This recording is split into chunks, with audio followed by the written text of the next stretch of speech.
All ఈ వ్లాగ్స్‌కి స్వాగతం. ఈరోజు మన ఫ్యామిలీ మెంబర్స్‌తో నేను షేర్ చేసుకోబోయే రెసిపీ వచ్చేసి మటన్ కర్రీ. చేయడం చాలా ఈజీ.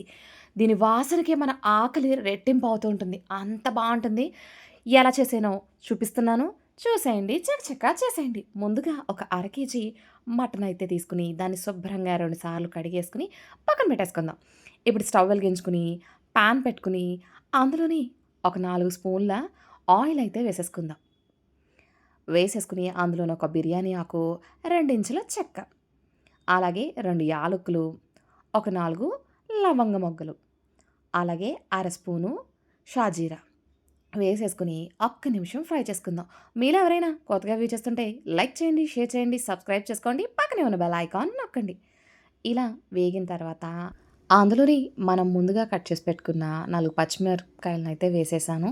2 పెద్ద పెద్ద ఉల్లిపాయల్ని చిన్న చిన్న ముక్కల కింద అయితే కట్ చేయడం కష్టం కదా! అందుకు ఇలా చాపర్‌లో వేసేసుకున్నాను.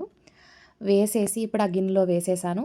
వాటిని ఫ్రై చేసుకుందాం. చాలా సింపుల్‌గా ఉంటుంది. టేస్ట్ సూపర్‌గా ఉంటుంది.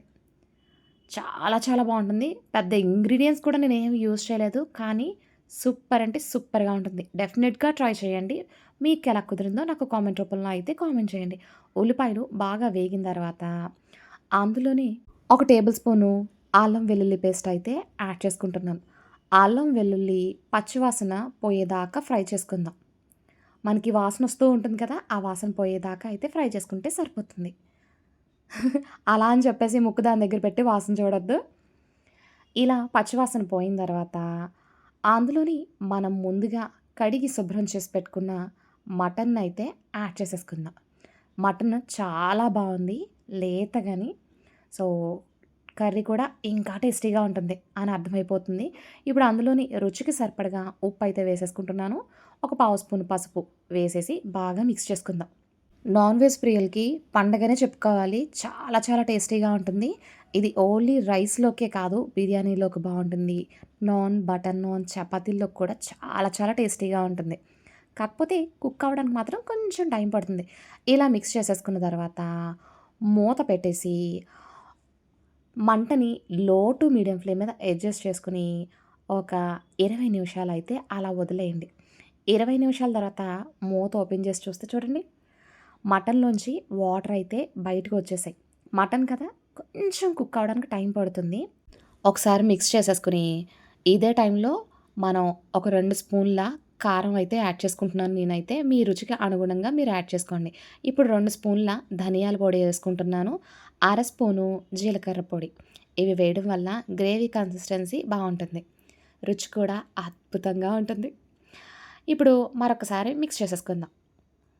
ఈ మసాలాలన్నీ కూడా మటన్ ముక్కలకి పట్టి తింటున్నప్పుడు భలే టేస్టీగా ఉంటుంది.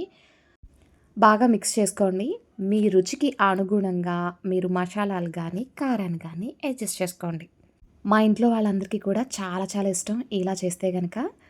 ఇప్పుడు మూత పెట్టేసి మరొక్క 5 నిమిషాలు ఉడకనిచ్చా. 5 నిమిషాల తర్వాత మూత ఓపెన్ చేసి ఒకసారి మిక్స్ చేసుకున్నా.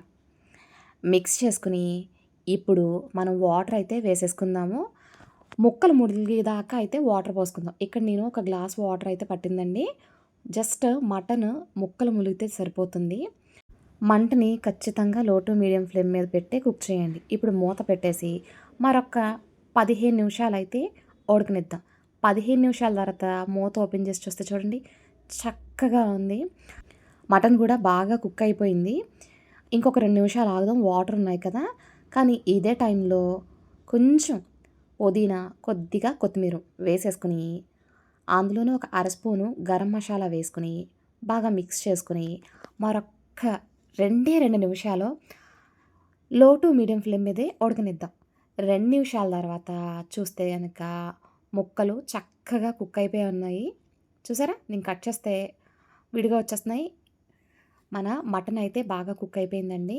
ఇప్పుడు స్టవ్ ఆఫ్ చేసేసుకొని కొత్తిమీర వేసుకొని సర్వ్ చేసుకోవడమే. యమ్మీ యమ్మీ మటన్ కర్రీ రెడీ.